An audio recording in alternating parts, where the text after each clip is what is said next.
जय हिंद, जय हिंदुस्तान जिंदाबाद। आप देख रहे हैं जेके मीडिया। रामनगर में हुए सड़क हादसे में 21 लोगों ने अपनी जान गंवाई, 61 से लेकर 62 लोग घायल हुए। इसकी जानकारी खुद भी जो है सीएम उमर अब्दुल्ला ने भी दी और पीएमओ डॉक्टर जितेंद्र सिंह ने भी दी।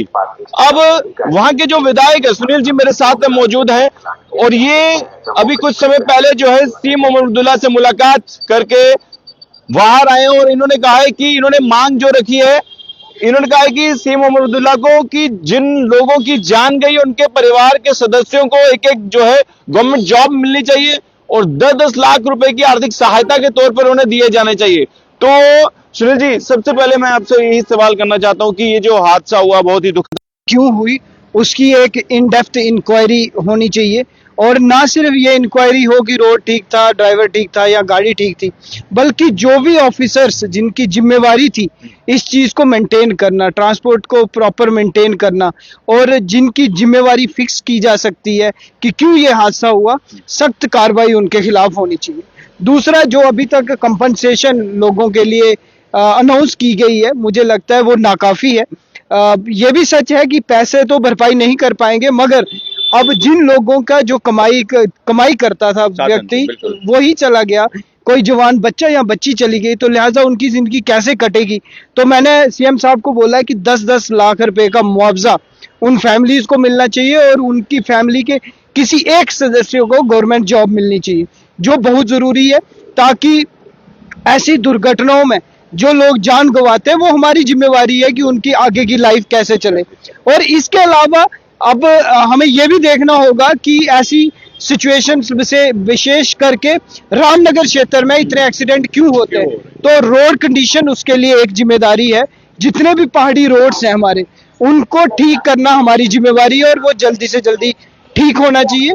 इसके अलावा बड़े सारे रूट्स ऐसे हैं जहां हजारों की तादाद में लोग ट्रैवल करते हैं, मगर जो गाड़ियों की संख्या है वो बहुत सीमित है, तो लिहाजा लोग कंपेल हो जाते हैं एक गाड़ी या उसी में सारे के सारे बैठने के लिए।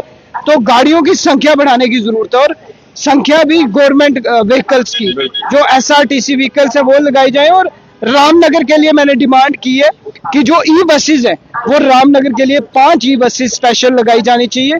और रामनगर के जो मेन रोड्स हैं, चाहे वो बसंतगढ़ का हो, कड़वालत का हो, चौकी का हो, लडाना का हो, जोफड़ का हो, बिलांद का हो, इन पे एसआरटीसी बसेज लगनी चाहिए ताकि लोग safer mode of transport prefer कर पाए और उस पर चल पाए। लिहाजा ऐसी चीजें ना हो, उसके लिए सख्ती से कार्रवाई करनी होगी। और जो भी डिपार्टमेंट्स ये सब जिसकी जिम्मेवारी बनती है उनको टाइट करना होगा, उनकी अकाउंटेबिलिटी फिक्स करनी होगी। इसके अलावा मैंने उनसे ये भी बात की कि ना सिर्फ रोडों की कंडीशन, बल्कि जो हमारी पब्लिक ट्रांसपोर्ट है उस पब्लिक ट्रांसपोर्ट में सीसीटीवी कैमरा होना बहुत जरूरी है।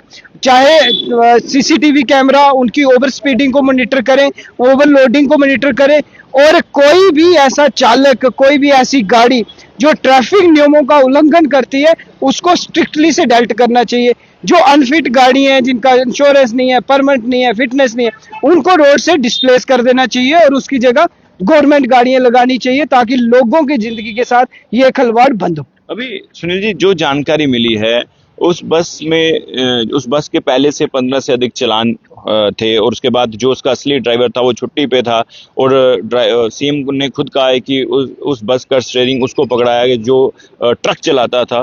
तो कहीं ना कहीं ये एक कमी तो है। देखिए, यही तो मैंने कहा कि एक इन डेप्थ इंक्वायरी होनी चाहिए। इसमें अकाउंटेबिलिटी ओनर की भी बनती है, इसके अकाउंटेबिलिटी जो डिपार्टमेंट्स है उनकी भी बनती है। और एक चीज मैं आपके ध्यान में लाऊं कि रामनगर की लगभग 27 ऐसी गाड़ियों की मेरे पास लिस्ट है जिनको पिछले 2 साल में लगभग 10 से ज्यादा चालान हुए। वो ओवर स्पीडिंग का भी है, वो ओवरलोडिंग का भी है, वो रैश ड्राइविंग का भी है, वो कहीं इंश्योरेंस पूरा ना होना उसका भी है। तो लिहाजा ऐसी गाड़ियां रोड पे क्यों चल रही हैं? और ये सिर्फ कंडीशन रामनगर की नहीं है, मुझे लगता है पूरे जम्मू कश्मीर का जगह हम आंकलन करेंगे तो बड़ी सारी गाड़ियां, मैं कहूंगा 40% vehicles are not fit for travelling on this road.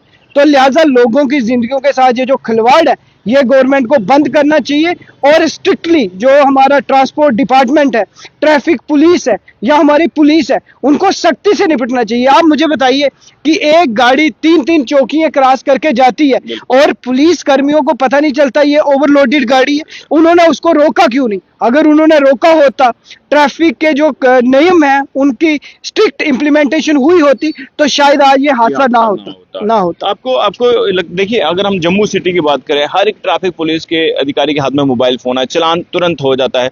तो जो फार फ्लंग या पहाड़ी क्षेत्रों के इलाके हैं जहां पर ज्यादातर ओवरलोडिंग, ओवर स्पीडिंग एक जो है कॉमन सा मुद्दा जो है बनता जा रहा है, इसको रोकने के लिए कुछ ना कुछ तो इनिशिएटिव लेना पड़ेगा ना, क्योंकि सवाल अब ट्रैफिक विभाग पर भी उठ रहे हैं। देखिए, बिल्कुल उठना चाहिए, और दो चीजें, एक तो रोड की कंडीशन और दूसरा व्हीकल और ड्राइवर की कंडीशन, दोनों पे काम होना चाहिए। मैं बड़े सारे हमारे एरियाज ऐसे हैं जहां पे कंट्रैक्टर्स के पास रोड तो है, उनके पास डिफेक्टिव लाइबिलिटी पीरियड, उनकी जिम्मेवारी है उसको मेंटेन करना, मगर 5-5 साल से वो लोग उसमें एक खड्डा तक नहीं भरते। लिहाजा ये क्या सांठगांठ डिपार्टमेंट्स की और कंट्रैक्टर्स की चलती है, जिसपे जो गरीब लोग हैं वो अपनी जान गंवाते हैं। तो इन नेक्सस को तोड़ने की जरूरत है जम्मू कश्मीर में, और स्ट्रिक्टली हर डिपार्टमेंट स्ट्रिक्टली अपना काम करे, वो हमें जिम्मेवारी फिक्स करनी होगी। और वही मैंने आज सीएम साहब से भी बड़े कड़े शब्दों में और बड़े नरम शब्दों में भी बात की है, और उन्होंने मेरे को पूरा कमिट किया है कि ये काम होगा, ये जो एक्शन है ये होंगे। देखना ये है कि वो ग्राउंड पे एक्शन कितना होता है। चलिए, शुक्रिया सुनील जी। तो देखिए, बहुत बड़ा हादसा हुआ लापरवाही के कारण, कि किस तरह से जो बस का असली जो चालक था वो छुट्टी पे जाता है, बस का स्टीयरिंग उसको पकड़ा दिया जाता है जो ट्रक चलाता है। ओवर स्पीड जो है इस हादसे का मेन वजह बताई जा रही है कि ओवर स्पीड के कारण जो है 21 लोगों ने अपनी जान गंवा दी, 61-62 लोग जो है वो घायल हुए। उन्हें कई घायलों को तो गवर्नमेंट मेडिकल कॉलेज जम्मू भी लाया गया। तो सबसे बड़ी बात तो यह है कि वह ट्रैफिक विभाग के अधिकारी या फिर वहां के जो पुलिस अधिकारी जिनकी नजर से ये बस निकल गई, ओवरलोड, देखिए मुद्दा है ओवरलोडिंग का और ओवर स्पीडिंग का। अब पहाड़ी क्षेत्रों में बहुत सारी ऐसी जगह है जहां पर ओवरलोडिंग जो है बिल्कुल कॉमन है, और ओवर स्पीड भी, रैश ड्राइविंग भी। देखिए, पहाड़ी क्षेत्रों में थोड़ी सी भी अगर आपकी नजर हटी तो समझ लो दुर्घटना जो है घटी। तो इन चीजों को रोकने के लिए अब सीएम ओमर अब्दुल्ला क्या कुछ करेंगे, लेकिन जो सुनील जी ने जो डिमांडें रखी है, बिल्कुल जेन्युइन डिमांडें, जिन लोगों की जान गई है उनको बिल्कुल, देखिए ऐसी बहुत सारी जानकारी मिली है, घर का एक ही सदस्य कमाने वाला था, वो भी इस हादसे में उसकी जान चलेगी। तो अब सबको जो है ये देखने होगा कि अब जो डिमांडें की हैं कि जब फुलफिल हो पाएंगी या नहीं, ये अब वक्त ही बताएगा। देखते रहिए जेके मीडिया। धन्यवाद, जय हिंद।